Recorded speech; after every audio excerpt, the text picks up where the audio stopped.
Today, we're talking about driving your leadership performance. So, as a leader, you motivate and set expectations for everyone within your organization. But what about yourself and for your partners and for your leadership team? So, today we'll explore high performance leadership, using accountability to drive leadership performance, better leadership, better relationships, better results, giving and receiving feedbacks from partners, board relationships, the role of outside advisors, and how to take ego out of all of this.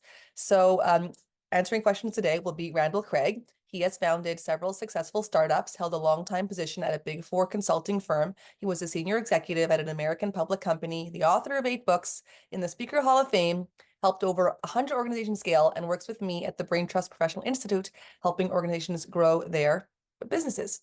We'll start with some ideas from Randall, then we'll flip into some Q&A. So Randall, from your perspective, what wake-up call do leaders need to help drive their leadership performance? I think number one is actually what you said, Rania. It's a wake-up call. I think sometimes the big challenge for leaders is complacency. And complacency means you're doing things a particular way and you're growing the organization, you're growing the people, you're making a bit of a difference. Then all of a sudden there are less ideas, or from your perspective, there's growth or business change, and you know what you knew when the organization was at a certain size, but you don't know what you know when the organization's at a bigger size. So all of a sudden, there's a little less innovation on your part. There's a little less getting things done. And we could drive more into this. We'll see what questions and answers, what questions anyway people are asking.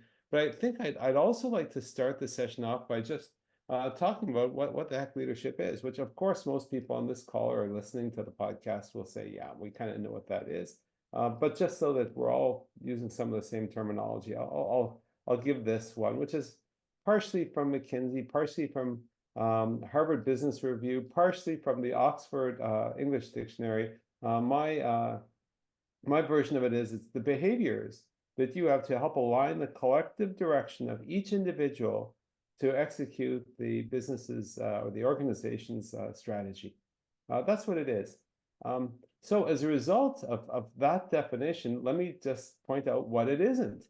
It isn't you doing all the work.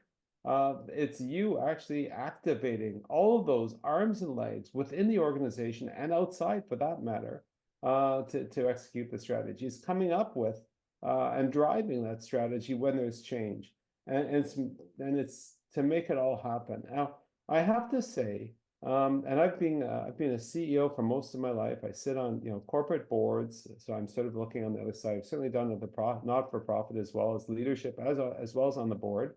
And I have to say that being a leader isn't easy. And I think some of the dichotomies of being a leader are something we should also state right up front, which is this.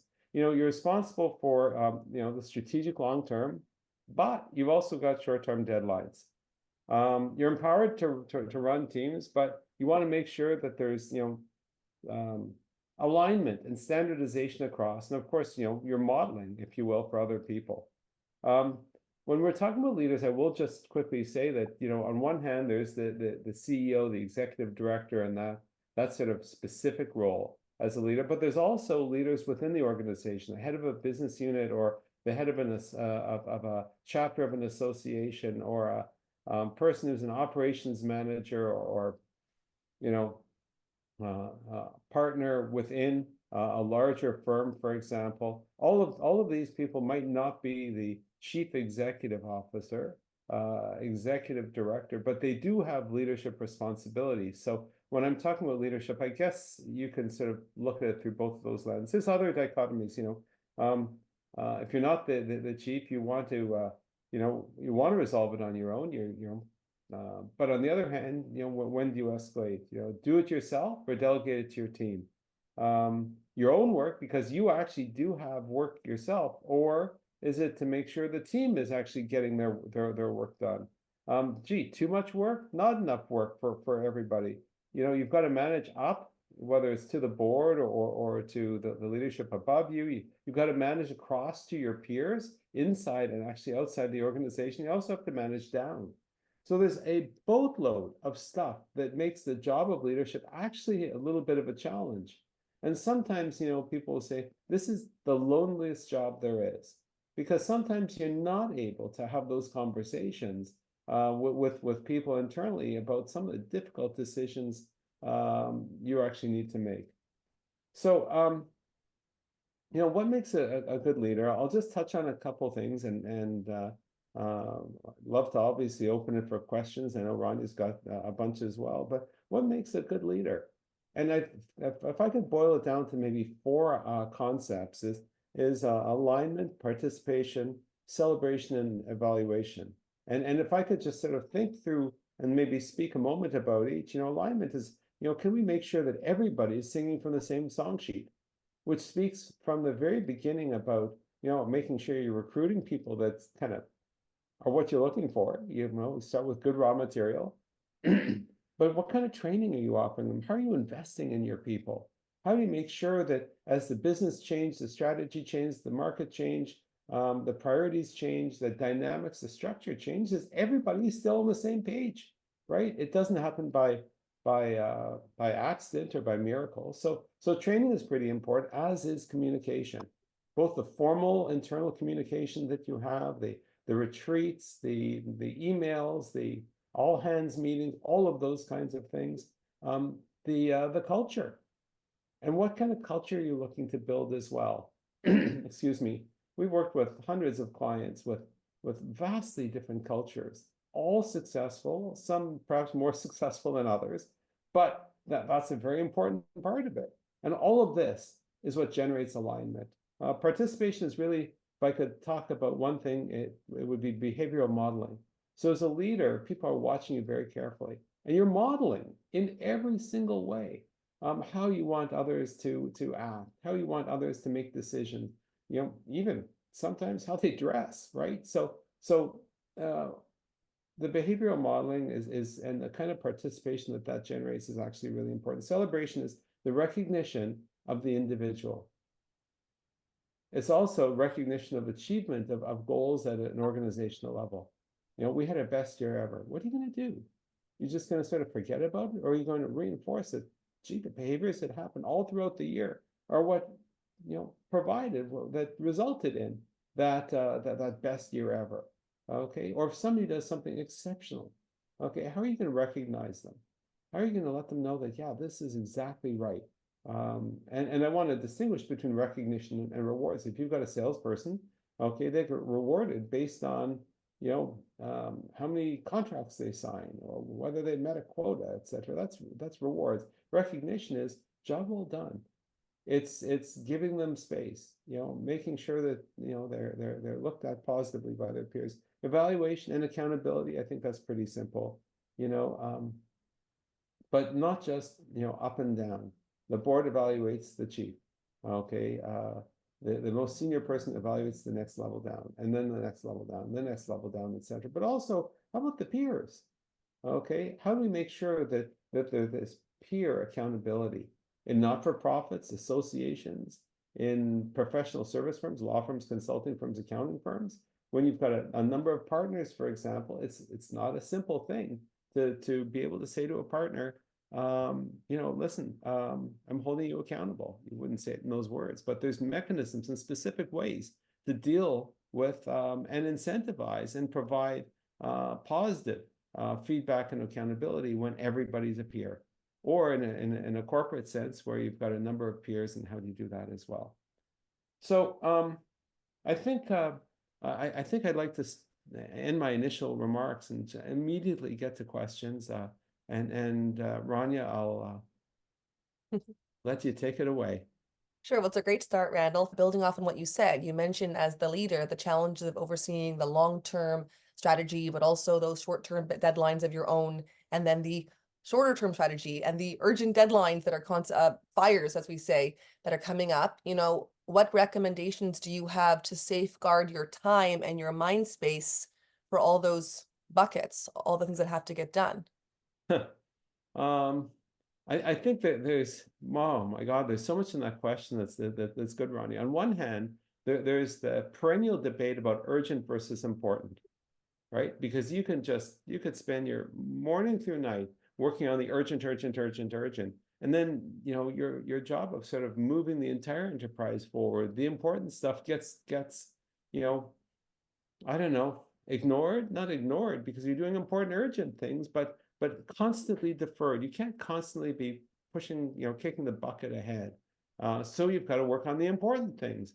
But then the urgent things, the fires get hotter and hotter and hotter, and it's very, very hard. So the way to deal with this is through a word that we all know, but we all sometimes don't do as well as we probably could, which is delegation, right? The more you're able to empower everybody to frankly take care of their business is probably probably the most important thing. Now, you notice what I said, Rania, and everybody. I said to take care of their business. There was a Harvard Business Review article in 1974. Actually, it was called "Management Time: Who's Got My Monkey?" and it was a seminal article that essentially said this. Um, everybody's got a certain task, and what would happen is one of your subordinates would walk into your office, and I'm paraphrasing, please. It's a great article. You could Google it.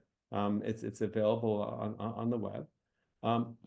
The subordinate would sort of stick their head in your office, and they say, boss, I've got a bit of a challenge. I need some help. And being a good manager, of course, you're there to support your subordinates. So yes, please come in. And that was the first mistake. It's an interruption. Okay, but nevertheless, you're very open. In the person comes and they take that monkey that's on their back and they put it on the table, your table, and they say, well, I've got an issue with this and blah blah blah blah blah. And what do you say? Mistake number two. Okay, just leave that with me. Let me think. I'll get back to you on that. And then what they do is they walk out of the office thoroughly relieved that that monkey is now no longer on their back, but it's on your back, right? And Rania, I see you smiling because perhaps in our shop, the Brain Trust Professional Institute, we're thinking, okay, so is Randall describing himself here? Because it may very well be true, right? It is, okay, sadly. Yeah, this is what happens. Okay, all of a sudden that subordinate walks by your office the next day and they say, well, boss, how's it going on that? And what do you say? You say, just give me a couple more days. Now, who's the boss here and who's the subordinate? Usually it should be the other way around, that you're checking on them, not the other way. So I think sometimes in our desire to be helpful, supportive leaders, what we do is we unwittingly take the monkeys that are offered to us, we become the bottlenecks, and all of a sudden your team's problems become your problems. Now, I'm vastly, vastly simplifying things because nowadays there's so much that we need to do with respect to working collaboratively and being a coaching leader as opposed to like a top-down kind of leader. Excuse me. But on this particular thing, I think it's important to ask ourselves every day, how many monkeys are we unwittingly adding to our menagerie? How many of them? And I suspect, to the question of time, you'll find it a lot easier to deal with the important, urgent things when all of your time is not dealing with somebody else's monkeys. The reason why you have qualified, hopefully motivated staff is because they can actually do things. And by you getting in the way, I guess, and assuming their responsibilities, you're teaching them some terrible, terrible, terrible lessons, right? Some of them we talked about, other ones are others, which is, gee, I don't need to do my work because my boss can do it. Gee, if I overload my boss won't bug me about all the other stuff I'm doing. Like, you were training our people in a very, very negative way. On the other hand, we can train them instead to say, yeah, let me see what let's just talk about this. Maybe we can brainstorm a couple ideas. That way I can make sure that I can help you solve your problem, i.e. the monkey is leaving my office on your back. And then I don't have to worry about it. That sort of gets us to neutral, this monkey on the back business. But what it doesn't do, is it doesn't get us forward. And that's, back again to the question of delegation. And if we're able to properly delegate, That's the way we're able to say, hey, some of the monkeys that I've got, some of my priorities actually are not monkeys in a negative sense, but they're developmental opportunities for the folks who actually work with us. And if we're able to delegate those to our team members, and not every team member is ready to assume the complete responsibility for something. But you know what? That's how we develop them, by giving them the challenge. And once we give them the challenge, then we consider coach them a little bit. But once you've delegated, the problem is theirs. The monkey is theirs, and they'll be happy about it. Why? Because they like to be challenged. They like to prove that they can do things. They don't want to be bored. They want to be engaged. And it's I don't know. I think that's kind of where I am on that one. That's a great first question. Thank you, Rania. So we're going to push harder on it. Susan here said, I appreciate this conversation of urgent versus important. Feels like I spend more time on urgent and then the other important things keep falling behind. So let's this story about the monkey from the article, the monkeys going back and forth, is such an important visual and a really good wake up call for leaders. But what's the answer, Randall? How do you do it? If you the more as your company grows, the more subordinates you have, the more complications, the more urgent matters. How do you earmark and protect that time for the strategy and the important things? So there's I once again, the answer is in your question. I think notice that Rania said, how do you earmark time for? And that's precisely what I want to develop a bit further. Because if you're able to do something, you know, one of the things I'll do once a week is I'll have what's called a focus hour. And the focus hours is one where I make sure that I get a whole bunch of things that I've been procrastinating done. That's one technique. Another technique is frankly to start early. You know, for leaders, you typically will work longer hours. I found over the years, I got so much more done between 7 a.m. and 9 a.m. than the entire remainder of the day. Because that gave me focus time in order to deal with large projects, right? And important projects, not large ones in terms of time, but in terms of importance. And by having completely uninterrupted time, no one's buzzing around, no millions of emails or texts or WhatsApp or any of the other distractions, no social media. Okay, I'm able to move mountains in terms of the important tasks. Sometimes what I'll do is I'll say, okay, you know what? Let me time box the urgent things. Okay, so when I've got a particular down intellectual time where I just feel that I can't be working on anything deep, but I just need to swat away these urgent things. I'll say, okay, I have 1 hour, and I'm just going to move over the side here. And I'm going to get a whole bunch of these urgent things done. I'm just going to clear everything out. I use a very interesting mechanical device. This over here is an egg timer. And what I'll do is I'll put that egg timer on. And don't get me wrong, I've got one of these phones over here that's got a timer just fine. But I find hearing the tick, tick, tick, tick and seeing this thing and trying to get how many of these urgent things done out of the way real fast. Okay, that tends to reduce my stress. I don't think that's the best practice, frankly, in the sense of I really should not have a lot of these urgent things coming up to sort of my level, if you will. But when it comes to this is a technique that I particularly use. I also think the idea of doing some of these things in a group is very helpful. So, you know, we're exploring the idea of offering a 1 hour focus hour for our coaching clients and friends, where literally we get together for 1 hour, and at the very beginning everyone goes around the loop and says, okay, this is what we're going to do for this particular hour, and then we go on mute, okay, and everybody's pounding away or whatever it is that they said, and then at the end of the hour, here we go, it's done, okay, and we go around saying this is what we accomplished and everything, maybe a few minutes of chit chat, and so people sometimes have questions. So that's another particular way. I think the idea of spending more time on urgent, the question I would ask every time you've got this urgent thing, ask yourself, is this something very specifically that should be coming to my desk or my email? Should it have really gone to somebody else? And you know, you're probably going to say, okay, so this yes, this no. Okay, but I would say, why did it come to mind? Who did I train as a leader that these things should be coming to me? Is there anybody that really should be doing it instead? And look at the reasons and fix the reasons why Okay, that's actually happening. I think that makes that'll make a huge difference. Some urgent things, it's because you're the leader. They're coming to you and they need an immediate decision.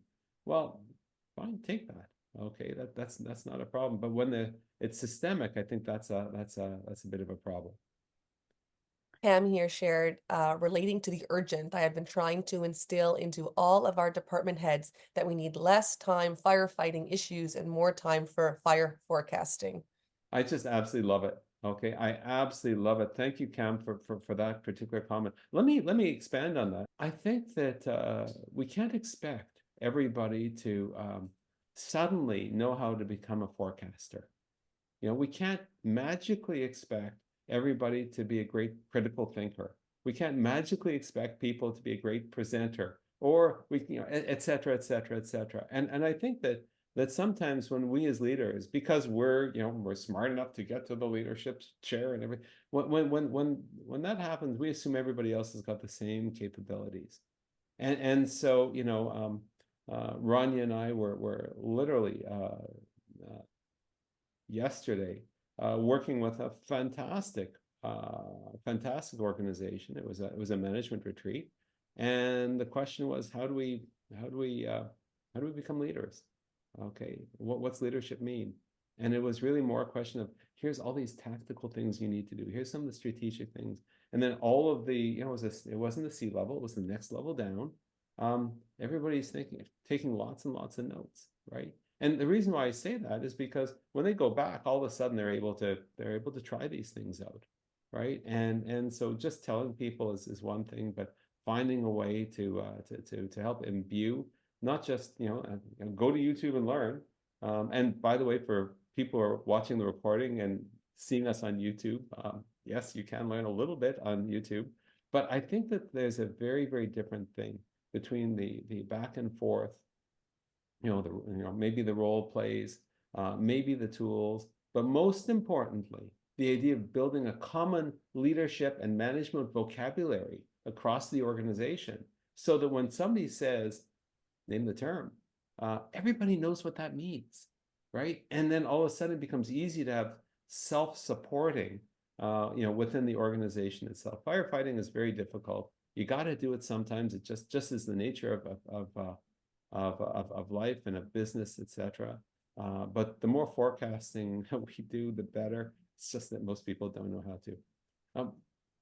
Tracy, Tracy, did you have a question, Tracy? Not a question, but I did want to share. There's 3 things that I do to earmark time that I'm just throwing out there as suggestions. About once every 2 weeks, I block an entire day on my calendar for strategy and professional development. For me, I need to have that chunk of time to be able to, I can't do strategy in 15-minute increments between phone calls, yep. right?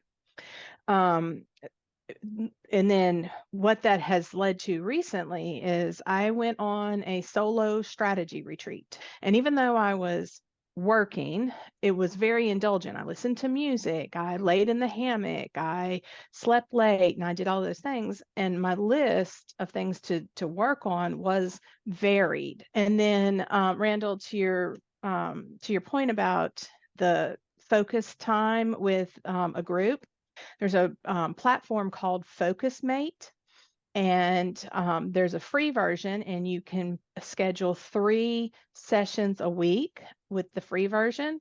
And basically what you do is you schedule and somebody else will pop up on the other end, and you are on camera, but you're muted. But at the beginning, you introduce yourself. Hi, how are you? That kind of thing, the chit chat. And here's what I'm going to work on today. Tracy, thank you so much. Doing that focus hour with other people is incredible. I want to point out that the ones we're involved with, there's a difference between getting random people and getting a cohort of people that are growing together. Because sometimes it's the relationships and the ongoing that actually have the value, not just that there's a random person. I also think that there's a certain value in sort of having it actually facilitated, because very often there's certain resources that might be available from the facilitator that's part of that actual experience. And so, there's all kinds of websites that you can do this kind of thing on. But the randomness of it, which in a certain sense they advertise as a feature, takes away one of the big benefits, which is particularly people who are working remotely, or they're solopreneurs, or they're leaders who are, honestly by themselves because, no one talks to the person in the corner office. There's a bit of a development of community aspect to it that I think also is very, very helpful. So, thank you. Yeah, Tracy, I love all your suggestions. Randall and I do retreats, speak at retreats, plan them, and we don't have enough hammocks in our retreats. So thank you for that great tip. I want to switch dials here a little bit. Part of what we want to talk about today is accountability and creating that accountability. And Randall, you've had a company where you had no partners. You had a company where you had partners. Do you have anything to speak on that about how having a partner versus not, like how did that play into accountability for you? So, let me generalize it, because I know listening to this is me some people who are in partnerships, professional service firms, agencies, etc., businesses, small businesses. I know there's a number of people who are also in not-for-profits.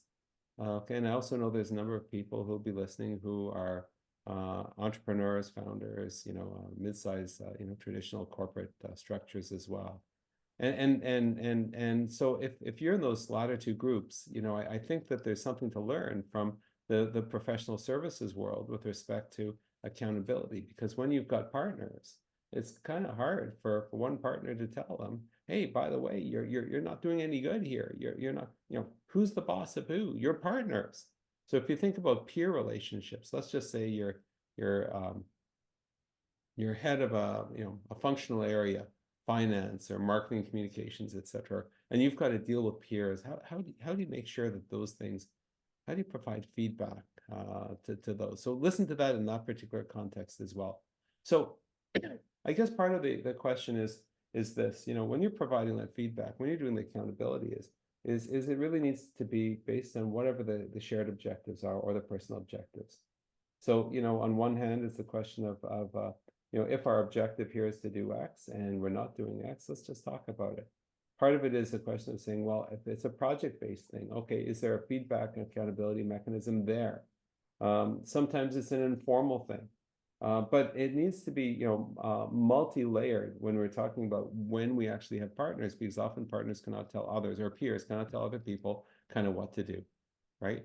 But what you can do, okay, is you can talk about what the impact is, right, of whatever it happens to be. So I wouldn't call this the difficult conversation framework, but effectively, whether you're dealing with a peer, a partner, whether you're dealing with a subordinate, this is the kind of conversation. By the way, if people remember the good old days where the best practice was to use a SHIT sandwich approach to feedback and accountability, which is, oh, you're doing such good a job here. And then all of a sudden, but this we don't like, but you're doing such a good job here. And it sounds so disingenuous. It's almost like from a textbook from the 1950s. Today, I think it's much, much more clear. Presuming stuff is delegated or agreed to by the peer or by the partner, etc. The framework would be a little bit more like, hey, this is what, hey, just want to talk to you about such and such. This is what happened. This is what was expected. This is what happened. I'm curious, well, why? And you find that out and you say, listen, because of that, this is the result. Then it's the question of, okay, well, how can it be prevented in the future? And there's a good conversation there. And if it's a subordinate, not a partner or a peer, the question is, well, if non-performance happens again, this is going to be the result. We're holding you account to it one way or the other. I think with respect to specific, if you've got a peer or a partner, you could do better by asking questions. Instead of something like, hey, you made such a mess of this, blah, blah, blah, blah, you screwed up, that's not productive. You don't have your finger on the pulse of the engagement. and the client's upset. Not helpful, not helpful, especially if it's a peer. How about any ideas why the client's upset? You know, have you thought about how to address this? Is there any way that I can help? You know, asking questions, you know, is an awful lot easier. Another way to do it is to have what I called a wonder meeting. You know, you want to provide feedback, and you just ask questions. You say, I wonder, not questions. You say, I wonder if, and I wonder if such and such. I wonder if such and such, because you're asking a question that is supposing something. What's the worst they can say? Yeah, I wonder what would happen there as well. You know, I wonder what happens there as well. I think also, you know, if the behavior is and the lack of delivery, if you will, is continuous, then it's a question of saying, okay, maybe there's a problem with the person. Maybe that person shouldn't be in the role. Maybe it's the right person, wrong role, or wrong task, etc. Maybe it's the wrong person for the organization. Maybe it's the right person for the organization, but maybe they need some training, right? Or maybe they need some coaching, right? And sometimes it's very hard to do that internally, okay? Because not everybody will open up or be willing to sort of take feedback from somebody within. So, Randall, I hear all your experience coming out of you, feedback, employees, all these different things. I guess when I said the word accountability, you heard feedback. Is that to you very closely tied? Because when I think about leadership performance, I think about, you know, wanting to push yourself and, you know, either keep up with your partner or not let them down, or your team in general. And I guess my question, in my mind, my question was more about how does having a partner versus not have a partner affect your personal drive and performance? But, or you can tell me maybe how in your mind it's very connected so to. let me answer that question. I was totally thinking about accountability and providing feedback and everything. Having a partner, okay, or a peer is a very different dynamic, because when you've got a partner, very often there's a different kind of financial commitment that each of the partners are making to the business, right? They're writing big checks to be the partner. Okay, they've got a very big stake. I think the most biggest benefit of being in a partnership is that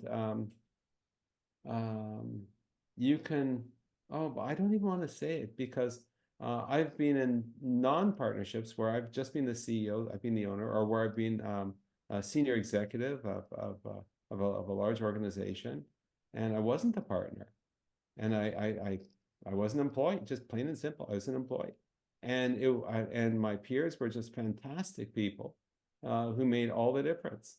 I think the difference is when you're talking about being a partner and what's the benefit of having a partner. I'd say one of the things is perhaps income stability for the firm as a whole. Because if you've got, for example, one partner in Ontario, Canada, which is where I am, another one in New York, okay, another one in Florida, another one in Georgia, another one in the West, a couple in Europe, etc. All of a sudden the geographies are very different, and you get a little bit more stability because of that, you know. But I think that the managed and led well, having a partner or not having a partner, it's a structural thing, as opposed to, gee, does it make you do better or make you not do better? So About accountability and keeping us motivated and driven as leader. Looking back at your, you know, inner circle employees who were able to, you know, challenge you and drive you, and you always say you like to hire for that, and you don't like having yes people around you, you know, talk to us about how you do that. How are you hiring the right people who are able to, you know, keep you honest, keep you motivated, keep you driven, to motivate each other? Like, what are you looking for, and how are you able to make it work that it stays healthy? This was a big topic and there was a lot of interest. We went really long. We've split this into a three-parter. If anything we talked about today so far resonates with you, do reach out. We'd be happy to have a conversation. Info@randallcraig.com or find us on LinkedIn. And we'll be back for part 2. See you then.